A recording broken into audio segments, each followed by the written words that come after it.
Hello बच्चों, welcome to day classes online platform. और हम आगे पढ़ाई स्टार्ट करते हैं। पिछले वीडियो में हमने आपको क्लासिफिकेशन ऑफ ग्राफ्स बताया था कि भाई कैसे हम ग्राफ्स को कैटेगराइज करते हैं। मींस कौन सा ग्राफ देख के कौन सी फीलिंग आनी चाहिए, किसके बारे में, इनइक्वालिटी के बारे में। मतलब आपने ग्राफ देखा, आपको यह पता चल जाना चाहिए कि भाई हमें इनइक्वालिटी मेंटेन करनी है या इनइक्वालिटी इक्वालिटी के साथ मेंटेन करनी है, या इनइक्वालिटी रिवर्स करनी है, या इनइक्वालिटी रिवर्स करके इक्वालिटी भी लगानी है। सिर्फ दो चीजें, इक्वालिटी मेंटेन करोगे या रिवर्स करोगे। इतना समझ गए तो ग्राफ्स पढ़ना आपके लिए सार्थक हो गया। ठीक, हम एक क्विक रिकैप मरवा देते हैं। हम आपको बार बार बोलते हैं कि वीडियो देखने से पहले अभी तक उस चैप्टर में हमने जितना पढ़ा है उसको एक छोटा सा रिवीजन मार लिया करिए। छोटा सा एकदम रिवीजन मार लोगे, चीजें एकदम एस्टैब्लिश हो जाएंगी, दिमाग में एकदम बैठ जाएंगे। ठीक, तो वो आपके लिए काफी अच्छा रहेगा।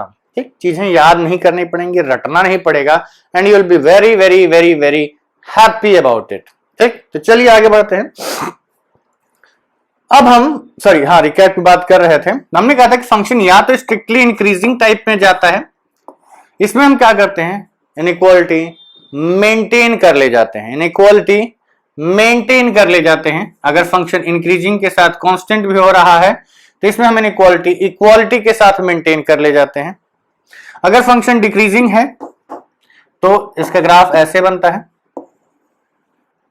और अगर फंक्शन डिक्रीजिंग है तो हम कहते हैं कि आप इनइक्वालिटी रिवर्स कर दीजिए। और इनइक्वालिटी फंक्शन डिक्रीजिंग के साथ मेंटेन कर जा रहा है तो हम कहते हैं कि भाई आप फंक्शन को, इनइक्वालिटी को रिवर्स तो करिए ही करिए, साथ में आप एक इक्वालिटी का साइन और ऐड कर दीजिए।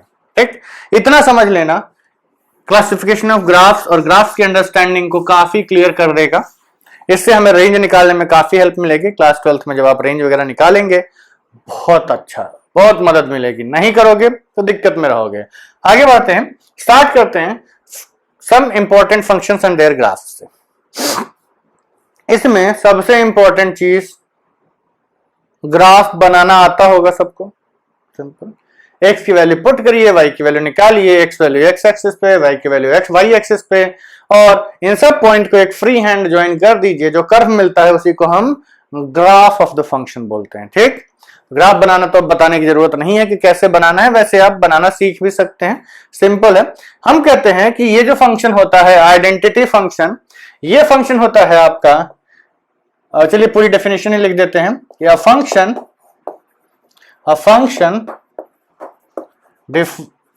f from r to r real function है, रियल वैल्यूड फंक्शन भी है, और अदर रियल फंक्शन ही बोलिए, such that f of x is equal to x। fx की वैल्यू x के बराबर, इसको हम कहते हैं identity function.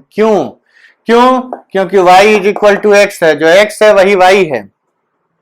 Rather you can say x to the power 1, x की पावर में 1 है। चलिए इसको छोड़ दीजिए, इसकी जरूरत नहीं है। तो y is equal to x is called your identity function, and let's go for its graph. इसके ग्राफ के बारे में बात करते हैं। तो अगर आप इसका ग्राफ बनाना चाहते हैं तो what do, you take random some points x y। Random points लेने का मतलब है कि आप ऐसा नहीं कि -1000, -10.9, -99.9999 ऐसे पॉइंट्स मत लीजिए। -2, -1, 0, 1 एंड 2। ये भी क्या आएगा, -2, -1, 0 एंड 2। पुट करो x की जगह, y is equal to -2, y is equal to -1। Graph बनाने की कोशिश करते हैं। तो ग्राफ जब बनाने की कोशिश करेंगे तो आपको यह ऑब्जर्व होगा, यह आया आपका -2, यह आपका आया -1, यह आपका आ गया 0, यह आपका आ गया 1, यह आपका आ गया 2। कुछ भी वैल्यूज ले सकते हैं, हमने ये ले ली। यह है आपका -1, +1, यह है आपका +2, यह है आपका -1, और यह है आपका, टेढ़ी हो गई लाइन, कोई दिक्कत नहीं, -2। आगे भी बहुत कुछ जाता है, ये x एक्सिस है, ये y एक्सिस है। तो -2 के लिए -2, -1 के लिए -1, 0 के लिए 0, 1 के लिए 1, 2 के लिए 2। तो इन पॉइंट्स को आप फ्री हैंड ज्वाइन कर दीजिए तो जो आपको कर्व मिलता है यही आपका y is equal to x और fx is equal to fx का ग्राफ होता है। ऑब्जर्वेशंस, ये ग्राफ है कैसा? यह ग्राफ एक स्ट्रेट लाइन है, यह ग्राफ एक स्ट्रेट लाइन है। यह आपने कोऑर्डिनेट में देखा होगा, अगर आपने बेसिक थोड़ा बहुत कोऑर्डिनेट का आइडिया हो, और नहीं भी है तो अभी पढ़ेंगे आप लोग। तो इसमें हम कहते हैं कि भाई ये ग्राफ कैसा है। अब इसको क्लासिफाई करते हैं। अगर इसको क्लासिफाई करेंगे तो ये ग्राफ किस कैटेगरी में जाएगा? चलिए कैटेगरी में जाने से पहले हम इसकी डोमेन रेंज की बात कर लेते हैं। डोमेन क्या है इसकी, रेंज क्या है यार इसकी? हम कहेंगे कि अगर आप ग्राफिकल एनालिसिस से देखें तो ये फंक्शन x की सारी वैल्यूज के लिए डिफाइंड है, बिल्कुल डिफाइंड है। और ये क्या y की सारी वैल्यूज ले रहा है? बिल्कुल ले रहा है। क्यों? क्योंकि fx is equal to x है, x अगर पूरा रियल है तो fx भी पूरा रियल होगा। मींस इसकी डोमेन भी ऑल रियल नंबर्स और रेंज भी ऑल रियल नंबर्स। फंक्शन है कैसा? फंक्शन एनसीईआरटी में बस इतना दिया है, इसके आगे की बात आपको समझनी है। फंक्शन इज कैसा है? जैसे जैसे हम x को बढ़ा रहे हैं y बढ़ता जा रहा है। फंक्शन इज स्ट्रिक्टली इंक्रीजिंग, ठीक है। अगर फंक्शन स्ट्रिक्टली इंक्रीजिंग है इसका मतलब कि ये ग्राफ जो है आपका इनइक्वालिटी जो है x1 is less then x2 is less then x3, अगर आप ऐसे 3 पॉइंट्स उठाते हैं तो इसका मतलब कि fx1 की वैल्यू fx2 की वैल्यू से छोटी होगी और fx3 की वैल्यू उससे बड़ी होगी। मींस इनइक्वालिटी मेंटेन कर जाएगी। कहेंगे सर इसमें कौन सी बड़ी बात है? यहां इंपॉर्टेंट नहीं दिख रहा है, आगे दिखाई देगा। ठीक, तो अगर आपका फंक्शन आइडेंटिटी फंक्शन है तो ये 3 चीजें आपको पता चल गई। ठीक है, ये 3 चीजें आपको पता चल गई।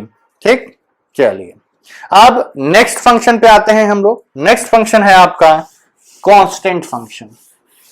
कांस्टेंट फंक्शन नाम से ही पता चल रहा है, इसमें फंक्शन की वैल्यू कांस्टेंट रह जाती है।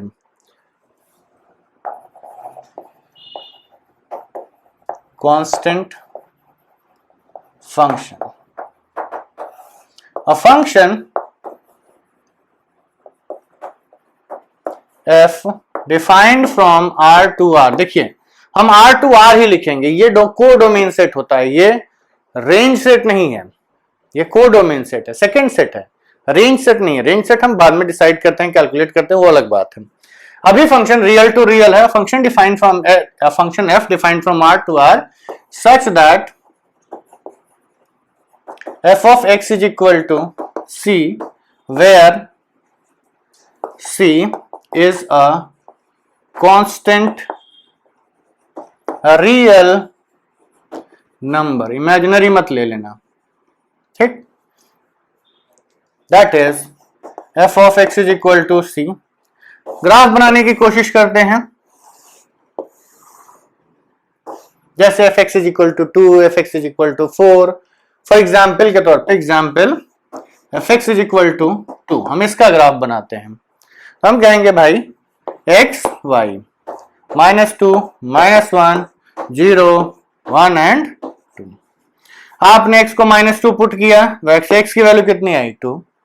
-1 पुट किया, 2 2 2 2, सब पे क्या आ गया? 2। ग्राफ कैसा बनेगा? x y -2 -1 0 1 एंड 2, सबके लिए ये वैल्यू कितना दे रहा है? 2। मतलब -2 के लिए भी 2, -1 के लिए भी 2, 0 के लिए भी 2, 1 के लिए भी 2 और 2 के लिए भी 2, सबके लिए ये 2 दे रहा है। बिल्कुल चीटिंग नहीं करता, एकदम ईमानदार फंक्शन है। ये है आपका f(x) इज इक्वल टू, अगर c होता तो हम वहां c लिख देते हैं।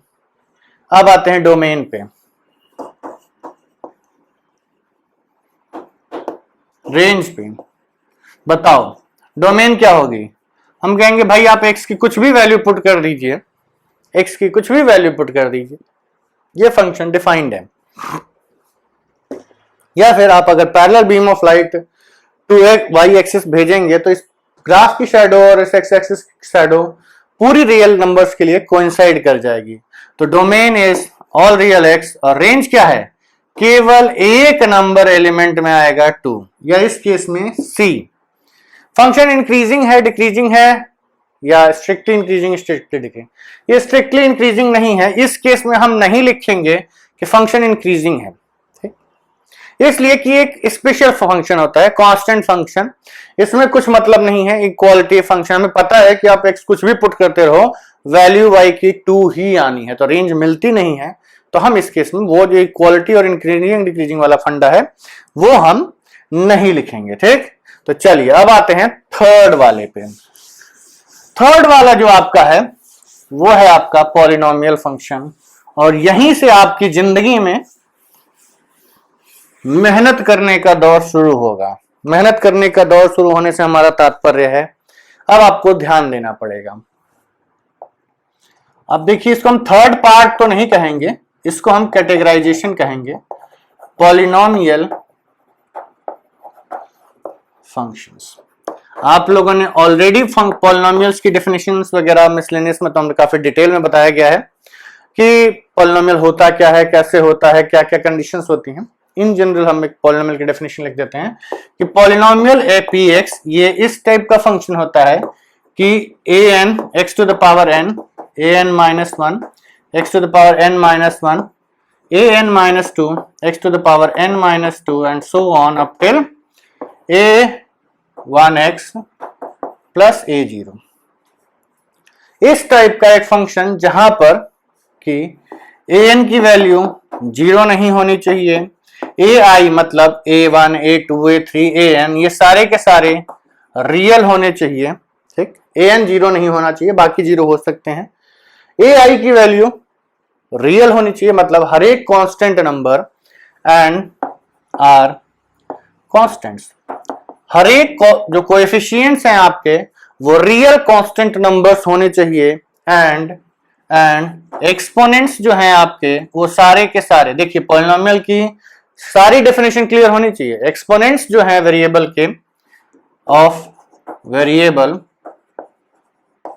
Are whole numbers, negative powers नहीं लेंगे, फ्रैक्शनल पावर्स नहीं लेंगे, हमें केवल होल नंबर्स चाहिए, मतलब x टू द पावर 0, 1 2 3 4 5 6 7 8 9 10 इस टाइप के एक्सपोनेंट्स होने चाहिए। इस टाइप के फंक्शंस को हम पॉलिनोमियल फंक्शंस कहते हैं। अब देखिए पूरे टाइप के पॉलिनोमियल फंक्शंस तो आप नहीं पढ़ सकते, उनके ग्राफ सॉरी, क्योंकि उसमें तो वेरिएशंस ऑफ साइन, एक्सपोनेंट्स, इन सब पे बहुत कुछ पे ये डिपेंड करेगा कि फंक्शन का ग्राफ कैसा बनेगा, ठीक। ये आप जब एप्लीकेशन ऑफ डेरिवेटिव्स पढ़ेंगे तो उसमें हम बताएंगे कि कैसे फंक्शन कहां इंक्रीजिंग में जाता है, कहां ये तीसरी कैटेगरी में चले जाएंगे अगर एक से ज्यादा पावर्स ऑफ वेरिएबल्स इन्वॉल्व हो जाती हैं तो, ठीक। तो फंक्शन जो है वो ऐसा आपका बनता है, तो कितनी बार इंक्रीज करेगा, कितनी बार डिक्रीज करेगा, कितनी बार एक्स एक्सिस को कट करेगा, कितनी बार नहीं कट करेगा, ये सब उस टाइम देखा जाएगा। अभी फिलहाल हम केवल सिंपलेस्ट पॉलिनोमियल फंक्शंस को देखेंगे। एक होता है x to the power 2m, px is equal to, ये थर्ड टाइप का ग्राफ हम लोग पढ़ रहे हैं, px is equal to x to the power 2m type का, where m belongs to natural numbers. m natural numbers को belong करना चाहिए, ठीक। सबसे सिंपलेस्ट क्या है? सबसे सिंपलेस्ट है 1, और for example fx is equal to X square, इसी फंक्शन की हम बार बार बात करते रहते हैं, इसी फंक्शन की हम बार बार रिपीटेडली बात करते रहते हैं कि भैया भैया ये जो फंक्शन है ना आपका सॉरी काफी इंपॉर्टेंट फंक्शन है, तो ये 2m टाइप की जितनी पावर्स होंगी इससे भी X square, X to the power 4, X to the power 6, 8 even powers जितनी भी आएंगी एक्स की, उन सब के लिए सिमिलर ग्राफ बनेगा। सेम नहीं, सिमिलर ग्राफ, ऐसा ही दिखेगा वो, मतलब अगर इसका इंक्रीजिंग रहेगा तो सबका इंक्रीजिंग रहेगा, अगर इसका डिक्रीजिंग रहेगा तो सबका डिक्रीजिंग रहेगा, या जिस रेंज में इंक्रीजिंग जिस रेंज में डिक्रीजिंग रहेगा वो सबके लिए होगा। तो हम केवल इसका ग्राफ बना लेंगे और सिमिलरली हम इस टाइप के सारे ग्राफ्स की वैल्यू प्रेडिक्ट कर ले जाएंगे। ठीक, तो चलिए स्टार्ट करते हैं। We start with taking some values of X. छोटी छोटी लेंगे, बड़ी बड़ी लेने का शौक जिनको हो वो ले लें और बना लें। एक्स ऑन एक्स स्क्वायर और या फिर एफ एक्स -2 -1, हम इन्हीं सब वैल्यूज से अपना काम चला लेते हैं बच्चों। 5 वैल्यूज ले लेते हैं, 2 वैल्यूज मत लीजिएगा, 2 वैल्यूज से एग्जैक्ट ग्राफ नहीं मिलता है। देखिए एग्जैक्ट ग्राफ तो 5 से भी नहीं मिलेगा, लेकिन हाँ रफ आइडिया मिल जाता है। कुछ नेगेटिव भी लेना है, कुछ पॉजिटिव भी लेना है। तो ये आपका आ गया 4 1 0 1 एंड 4। चाहो तो एक और वैल्यूज ले सकते हैं आप। बनाते हैं इसका ग्राफ। ये एक्स एक्सिस, ये वाई एक्सिस, ये आपका -2, ये -1, ये 1, ये 2। थोड़ा इधर और भी बढ़ा दो, थोड़ा अनइवन लग रहा था। अब चलिए ग्राफ बनाना स्टार्ट करते हैं। तो माइनस, अब इसकी वैल्यू थोड़ी और ज्यादा चाहिए होंगी, so let's move it little bit upwards. तो ये आपका आएगा, गैपिंग कम होगी इधर, 1 एंड ये आपका आएगा 1, ये आपका आएगा 2, ये आपका आएगा 3 और यहां पर हम 4 बना देते हैं। ठीक है, आई होप आप लोग थोड़ा देख लीजिएगा। चलिए इसको हटा ही देते हैं, इस पोर्शन को हटा देते हैं। आई होप कि आप लोगों ने नोट कर लिया होगा। Variable belong to whole numbers. ठीक, चलिए -2 के लिए 4, टेढ़ा हो गया क्या, -2 के लिए 4, -1 के लिए 1, फिर 1 के लिए 1 और 2 के लिए वापस 4। तो अंदाजा लग रहा है कैसा बन रहा है ग्राफ। पहले आप 4 से 1 पे गिरे, 1 से 0 पे गिरे, फिर 0 से 1 पे गए और 1 से 4 पे गए। फ्री हैंड ज्वाइन करना है, फ्री हैंड। मतलब ग्राफ कुछ इसी टाइप का बनेगा। आप लोगों ने 10th क्लास में parabolic graph of quadratic functions पढ़ा होगा। ठीक, थोड़ा आइडिया लिया होगा, हमने तो पढ़ाया ही है। अगर आपने हमारे वीडियोस देखे हो तो उसमें क्लियरली पढ़ाया गया। ये है एक पैराबोलिक ग्राफ। अब आते हैं इस ग्राफ की एनालिसिस पे। पहले तो रेंज डोमेन की बात कर लेते हैं। तो रेंज क्या है इसकी, डोमेन क्या है। तो डोमेन कहेंगे तो भैया कहेंगे कि भैया दिस फंक्शन, आप इसमें x की जगह कुछ भी पुट करते रहिए, आपको एक x की वैल्यू मिलती रहेगी, आपको एक x की वैल्यू मिलती रहेगी। तो डोमेन तो ऑल रियल x हो गया, डोमेन तो ऑल रियल x हो गया। अब आते हैं रेंज पे।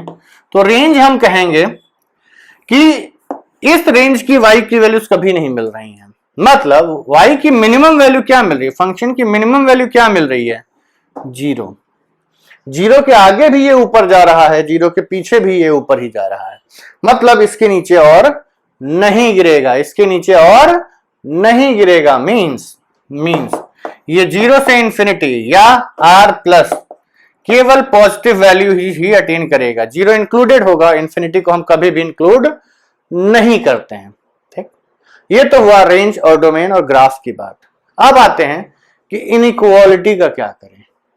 इनइक्वालिटी का हम कहेंगे कि इस रेंज में आपका ग्राफ डिक्रीजिंग है।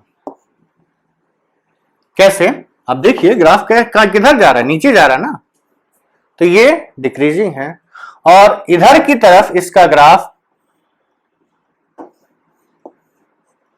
इंक्रीजिंग है। ठीक, इधर ग्राफ डिक्रीजिंग है, उधर ग्राफ इंक्रीजिंग है। क्या करें, क्या करें। कहेंगे कि जब तक आपका x नेगेटिव है, जब तक x is less then 0, if x is less then 0, हम कहेंगे कि x1 is less then x2 is less then x3। इसका क्या मतलब होगा, अगर x नेगेटिव है तो अगर ये इनइक्वालिटी होल्ड कर रही है, ग्राफ डिक्रीजिंग है, तो इनइक्वालिटी क्या करेगी, ग्राफ डिक्रीजिंग है तो इनइक्वालिटी क्या करेगी, रिवर्स हो जाएगी। रिवर्स हो जाएगी मतलब x1 square is greater than x2 square is greater than x3 square, या fx1 is greater than fx2 is greater than fx3 means जब आप फंक्शन डिक्रीजिंग है हम इनइक्वालिटी रिवर्स कर देंगे और x इज ग्रेटर देन 0 के लिए x1 is less then x2 is less then x3 क्या करोगे इनइक्वालिटी, ग्राफ इंक्रीजिंग है, ग्राफ इंक्रीजिंग है मतलब x1 square is less then x2 square is less then x3 square. अगर ये तीनों नंबर्स पॉजिटिव हैं तो इनइक्वालिटी मेंटेन कर जाएगी, अगर ये तीनों नंबर्स नेगेटिव हैं तो इनइक्वालिटी रिवर्स हो जाएगी, इनइक्वालिटी रिवर्स हो जाएगी। ठीक है बच्चों, तो आप लोग इसको देखिए, समझिए और नोट करिए। ठीक है, give me some time to clear up the board. ठीक है बच्चों, तो अब आपने ग्राफ का फंक्शन स्क्वायर का ग्राफ पढ़ लिया। तो अब आते हैं कि अगर स्क्वायर फंक्शन आता है आपके इनइक्वालिटी में फंक्शन क्वेश्चन में तो हम रेंज का क्या करेंगे, रेंज का क्या करेंगे। अब हमारे पास एक हथियार है, हमें पता है लॉ ऑफ स्क्वायर सेज कि जो फंक्शन है आपका वो पॉजिटिव के लिए इंक्रीजिंग है, नेगेटिव के लिए डिक्रीजिंग है, इस केस में डिक्रीजिंग, इस केस में इंक्रीजिंग। मतलब अगर आपका x इस रेंज में लाई कर रहा है तो x1 is less than x2 is less than x3 means f of x1 is less than greater than f of x2 is greater than f of x3। और अगर x1 is less than x2 is less than x3 इस range में लाई कर रहा है तो हम ये कहेंगे कि fx1 is less than fx2 is less than fx3। ठीक, ये हो गया आपका। अब आगे बढ़ते हैं और प्रैक्टिकली कुछ एग्जांपल से देख लेते हैं कि कैसे हम ये कह रहे हैं। सपोज करिए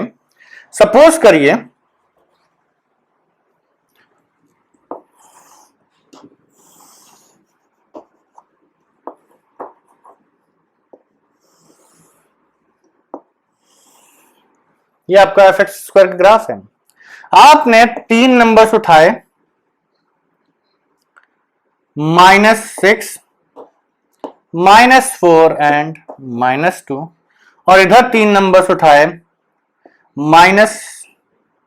2, 4 एंड 6। इसके करेस्पॉन्डिंग एक्स स्क्वायर की वैल्यू बहुत टेढ़ा हो गया, इसके करेस्पॉन्डिंग एक्स स्क्वायर की वैल्यू क्या आएगी 36, इसके करेस्पॉन्डिंग एक्स स्क्वायर की वैल्यू आएगी 16 और इसके करेस्पॉन्डिंग एक्स स्क्वायर की वैल्यू आएगी 4। इसके करेस्पॉन्डिंग भी यही आएगी, इसके करेस्पॉन्डिंग भी यही आएगी और इसके करेस्पॉन्डिंग भी यही आएगी। लेकिन अगर हम लिखने की बात करें तो हम कहेंगे कि -6 is less then, -4 is less then -2। यहां क्या लिखेंगे 2 is less then 4 is less than 6।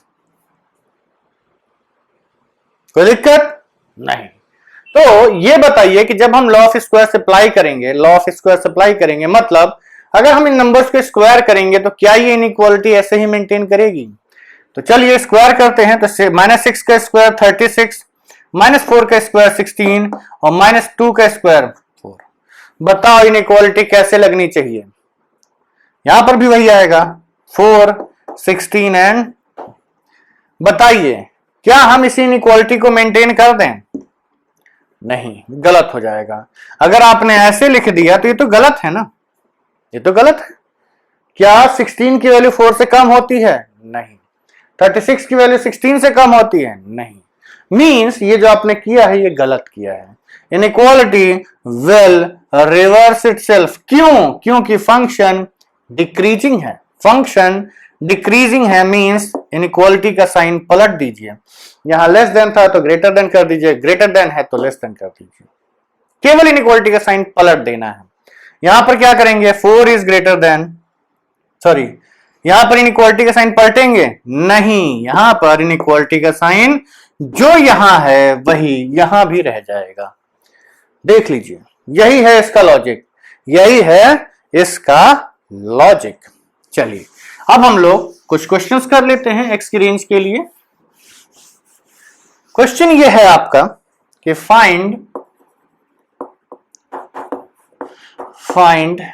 X square in each case. X square की रेंज आपको हर केस में निकालनी है। First part 2 is less than x is less than 6। Second part -6 rather -10 is less than x is less than -4। ठीक। Third part -5 is less than x is less than say 7। इन तीनों case में आपको x square की range निकालनी है। अगर आपका function F of X is equal to X square है तो एफ एक्स की रेंज निकालनी है। Find range of F X. Question को थोड़ा और अच्छे से लिख देते हैं। Find range of F of X is equal to X square if X lies between this line. ये इस तरीके से हमने इसलिए लिखा था कि आपको ये फीलिंग है कि भाई हाँ हम रेंज निकाल रहे हैं। किसकी? एफ एक्स की। एफ एक्स है क्या? X square. एक्स कहां से कहां तक लाई कर रहा है? यहां से यहां तक। तो ये बताइए ग्राफ तो सबके लिए सेम ही रहेगा। एक्स स्क्वायर का ग्राफ तो नहीं बदलता ना। ऐसा तो है नहीं कि हमने एक्स लिया उसके हिसाब से ग्राफ बदलता जाएगा। ग्राफ तो यही है एक्स स्क्वायर का। रेंज लिखते हैं। Solution to first part.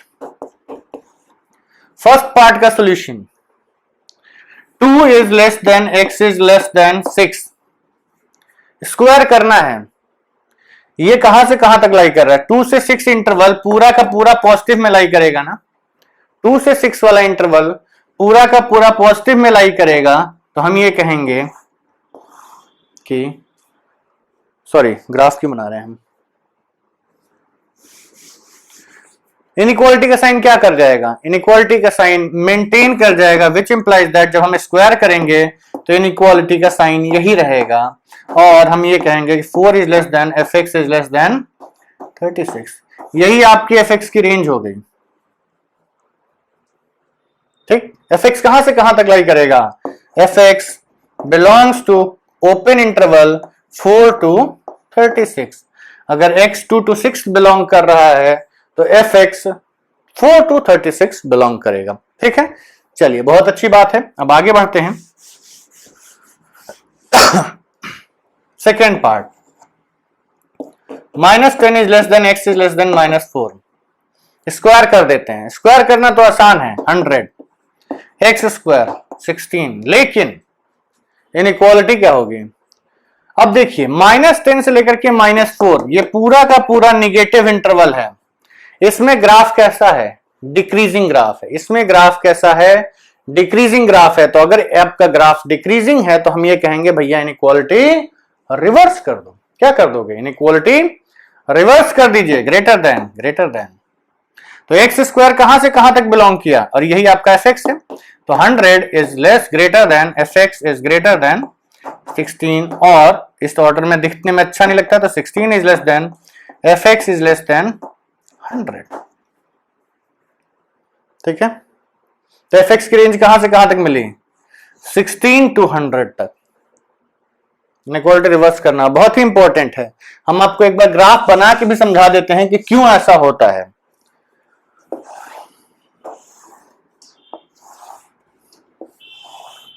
यह आपका एफ एक्स है। यह आपका पॉजिटिव के केस में देखिए ये 2 है, ये 6 है। 2 का स्क्वायर 4, 6 का स्क्वायर 36। जब आप x को 2 से 6 तक वैरी कराएंगे एक्स स्क्वायर 4 से 36 तक वैरी करेगा। कोई दिक्कत? बताइए, देख लीजिए। बिल्कुल लाई करेगा ना। बहुत अच्छे, बहुत अच्छे, बहुत ही ज्यादा अच्छे। अब आगे बढ़ते हैं। अगर आपका सेकेंड क्वेश्चन देखते हैं -10 to 4 -4 तो -4 यहां लाई करेगा, -10 यहां लाई करेगा। -4 का स्क्वायर 16, थोड़ा और ऊपर बनाना चाहिए था, चलिए कोई बात नहीं। 16 और 10 का स्क्वायर 100। जब आपने x को -4 से -10 तक वेरी कराया, ये कहां से कहां तक वेरी किया? 16 टू 10 तक, 16 टू 10 तक। ठीक, सही मिली है रेंज? बिल्कुल सही मिली है। तो ग्राफ बनाने की जरूरत पड़ी क्या? नहीं, ग्राफ बनाने की जरूरत नहीं पड़ेगी अगर आप ग्राफ का नेचर प्रेडिक्ट कर ले गए हैं। अगर आप ग्राफ का नेचर प्रेडिक्ट कर ले गए हैं, then there is no need to draw the graph of the function। आप नेचर प्रेडिक्ट कर ले गए, आप सीधे सीधे वहीं से आंसर लिख सकते हैं। अब आते हैं थर्ड वाले पे। थर्ड वाला जो है ना बच्चों, वो थोड़ा परेशान करने वाला है। क्यों? क्योंकि अगर आप ध्यान से देखें तो इसको एक कीड़ा है। क्या कीड़ा है? कीड़ा यह है कि मैं कभी पॉजिटिव रहूंगा, मैं कभी निगेटिव रहूंगा, मेरी मर्जी। अरे भैया, मर्जी तो तुम्हारी है, लेकिन हमको तो आंसर निकालना है ना। हम तो नहीं कह सकते ना कि मेरी मर्जी में कुछ भी आंसर लिखूं। तो एग्जाम में भी कहेगा मेरी मर्जी में कुछ भी नंबर दूं, मैं माइनस में नंबर दूंगा। जैसे नहीं चलता मैथमेटिक्स में। वी डोंट प्ले अराउंड मेरी मर्जी। मैथमेटिक्स में भी से क्या आएगा, मर्जी का कोई वैल्यू नहीं है। There is no value for your thoughts, your perception, your thinking, कोई वैल्यू नहीं है। It's all kicked out. सीधी लॉजिकली जो सही है वही आंसर आएगा। ठीक, तो x क्या कर रहा है? x -5 से +7 तक वेरी कर रहा है। चलिए हम इसका ग्राफ बना देते हैं। आपकी बात थोड़ा कर्वेचर स्ट्रीप रखेंगे। x कहां है? यह है आपका -5 और यह है आपका 7। ठीक, हम अप्रोक्सीमेट बना दे रहे हैं। x कहां से कहां तक लाई किया? यही है ना x की रेंज। ध्यान दीजिएगा रेंज क्या है। अगर आपने, चलिए उधर की बात से पहले इधर हमें देखते हैं कि बताइए क्या हम इसको डायरेक्टली स्क्वायर कर सकते हैं? कहेंगे सर क्यों नहीं कर सकते, मेरी मर्जी। कर लो भाई, तुम्हारी मर्जी। कर दिया हमने 25x² एंड 49। क्या करें? इनइक्वालिटी का क्या करें? कहोगे सर इनइक्वालिटी इधर निगेटिव है तो रिवर्स कर देते हैं, इधर पॉजिटिव है तो मेंटेन कर देते हैं। चलो भाई, तुम्हारी वो भी बात मान लेते हैं हम। मतलब x² की वैल्यू 25 से छोटी है और 49 से बड़ी है। भैया क्या लॉजिक है? 49 से बड़ी और 25 से छोटी। Do you think that this answer is right? No, this answer is not right. चलिए कोई बात नहीं, एक तो गलत हो गया। क्या हम इसको पूरे को रिवर्स कर दें? पूरे को रिवर्स कर दें तो चलिए देखते हैं। 25 is greater then x² is greater then 49, मतलब 49 is greater then x² and x² is less than 25। x² की वैल्यू 25 से बड़ी, छोटी है और 49 से बड़ी। इसके पहले हमने क्या बनाया था? 25 is greater then x² is greater then is less than 49। Okay, इस केस में पहले वाला हमने गड़बड़ बना दिया था। चलिए इसको फिर से लिख देते हैं। हम कहेंगे कि नेगेटिव है तो इसको स्क्वायर कर दी, इसको रिवर्स कर दीजिए, और ये पॉजिटिव है तो मेंटेन कर दीजिए। तो क्या रेंज आई? हम कहेंगे भाई 25x² से 25x² से x² की वैल्यू 25 से छोटी है और 49 से भी छोटी है, मतलब ये कुछ भी वैल्यू ले सकता है। क्या ये सही आंसर दे रहा है? मींस बेसिकली लिखा हुआ है x² इज लेस देन 49। क्या ये सही आंसर है? नहीं, ये सही आंसर नहीं है। हाँ, अब आप रेंज फंक्शन की बेसिक डेफिनेशन लगाइए कि x² कभी नेगेटिव नहीं होता है, तो आप यहां लगा देंगे 0 is less then x² is less than 49, तब ये सही आंसर बनेगा। यही 0 हम बिना सोचे, मींस जो लॉजिकली हमारा जो ग्राफ एनालाइज करके जो आंसर था वो कैसे लाएं, वो हमें समझना है। अगर आप इसको पूरे को रिवर्स कर देते हैं, सपोज करिए 25 is greater then x² is greater then 49, तो आंसर क्या आएगा? x² की वैल्यू 49 से बड़ी है, 25 से छोटी है। अगर आप नहीं रिवर्स करते हैं तो 25 is less then x² is less than 49, मतलब इस केस में आपका आएगा 49 से बड़ा या 25 से छोटा, और इस केस में आएगा 25 से 49 के बीच में। इन दोनों सही आंसर्स नहीं है। अब आते हैं यहां पे देखने के लिए कि सही आंसर होगा क्या। आपने -5 का स्क्वायर किया तो यह आएगा 25, और जब आपने 7 का स्क्वायर किया तो यह आएगा आपका 49। तो हमें ये पूरी वैल्यूज मिली। ग्राफ कहां से कहां तक मूव किया, यहां से आपने स्टार्ट किया, जैसे जैसे आप -5 से आगे बढ़ते जा रहे हैं, बढ़ते जाने इसकी वैल्यू कम होती गई, कम होती गई, कहां तक गई, 0 तक गई। 0 तक जाने के बाद ये फिर बढ़ना चालू किया, बढ़ना चालू किया, बढ़ना चालू किया, बढ़ते बढ़ते कहां तक पहुंचा, 49 तक, और ये खत्म हो गया। Means this is the portion of graph जो कि हमें आंसर में मिलेगा। This is the portion of graph जो हमें आंसर में मिलेगा। तो अगर हम ध्यान से देखें तो ग्राफिकली वी कैन से कि x की वैल्यू पहले 0 तक डिक्रीज हुई, फिर बढ़ के y की वैल्यू 49 तक चली गई, और इन अदर वर्ड्स हम ये कहेंगे कि ये पूरी वैल्यू इसकी रेंज है। क्या है इसका आंसर, 25 to 49? नहीं, इसका आंसर है, यहां पे हम लिख देते हैं कि 0 is less than or equal to x square is less than 49। ये आंसर आया है हमारा ग्राफ से, ये आंसर आया है हमारा ग्राफ से। वहां से ये आंसर कैसे आएगा, वहां से ये आंसर कैसे आएगा, यही सीखना है। तो वहां से ये आंसर लाने के लिए हमने बोला था, आपको सिर्फ इतना बताया कि भैया अगर ग्राफ इंक्रीजिंग है तो इनइक्वालिटी मेंटेन कर जाओ, ग्राफ डिक्रीजिंग है तो इनइक्वालिटी रिवर्स कर दो। लेकिन हमने कभी ऐसा नहीं कहा कि graph neither increasing not decreasing में हो तो क्या करोगे, कोई आंसर, फिर आपको ब्रेक करना पड़ेगा। ब्रेक करना पड़ेगा कब, हमें पता है कि -5 is less than x is less than और इक्वल टू 0। निगेटिव x के लिए हमें पता है कि फंक्शन डिक्रीजिंग होता है, और 0 is less than x is less then 7। Positive x के लिए फंक्शन इंक्रीजिंग होता है, इस रेंज में फंक्शन इंक्रीजिंग है। ठीक, अब हमें पता है कि ये फंक्शन कैसा है और ये फंक्शन कैसा है, इसके पहले नहीं पता था, इसलिए हम नहीं लगा पा रहे थे। तो हम क्या करेंगे, अब इसमें लगा सकते हैं। इसमें फंक्शन कैसा है, पूरा x निगेटिव है, फंक्शन कैसा था, डिक्रीजिंग। डिक्रीजिंग फंक्शन है तो इनइक्वालिटी क्या करोगे, रिवर्स। तो 25 is greater than x square is greater than equal to 0।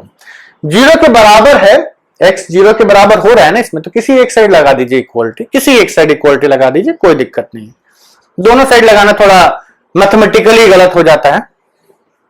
और इधर कैसा ग्राफ है, इंक्रीजिंग ग्राफ है, means 0 is less than x square is less than 49। ये इनइक्वालिटी मेंटेन कर जाएगी, ये इनइक्वालिटी रिवर्स कर जाएगी। तो यहां से आपको मिला कि 0 इज लेस देन और equal to x square is less than 25 और 0 is less than x square is less than 49। क्या आंसर होगा, यूनियन, दोनों का यूनियन ले लीजिए। 0 से लेकर के 25 तक पहली इनइक्वालिटी, और 0 से लेकर के 49 तक दूसरी इनइक्वालिटी। तो आंसर क्या आएगा, यूनियन ले रहे हैं तो कोई भी पोर्शन हमारा आंसर हो जाएगा।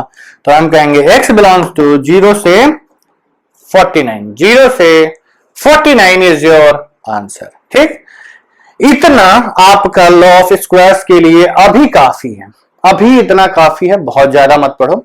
बहुत ज्यादा यदि पढ़ने का मन हो तो हमारे जो 12th के वीडियोस हैं उनको आप पढ़ लीजिएगा, उसमें हमने इसके आगे के क्वेश्चंस भी करवाए हुए हैं कि जब फंक्शंस में को मतलब बहुत सारी वैल्यूज के साथ स्क्वायर इन्वॉल्व हो जाता है तो क्या करते हैं, उसमें हमने पढ़ाया हुआ है। अगर आप अभी भी चाहें तो those videos are already live, उनको आप वहां देख सकते हैं। लेकिन 11th क्लास की एनसीईआरटी के लिए और 12th की नॉलेज के लिए इतना काफी है, इतना काफी है। 12th क्लास तक के लिए आप इतना नॉलेज रखेंगे, आपके लिए बहुत बहुत बहुत ही ज्यादा सफिशियंट है। ठीक है बच्चों, तो चलिए अभी इस फंक्शन में, इसमें हमने एक्स स्क्वायर का ग्राफ डिस्कस किया, आइडेंटिटी फंक्शन और कांस्टेंट फंक्शंस के ग्राफ डिस्कस किया, स्क्वायर फंक्शन की इनइक्वालिटीज भी देख ली। ठीक, अगले वीडियो में will be starting with cubic functions and modulus, fractional part and so on and so fourth, सारे फंक्शंस एक एक करके देखेंगे। ठीक है बच्चों, चलिए इस वीडियो के लिए इतना काफी है। और हाँ, please subscribe to our channel, like our videos and download our application from Play Store. Thank you very much, bye bye.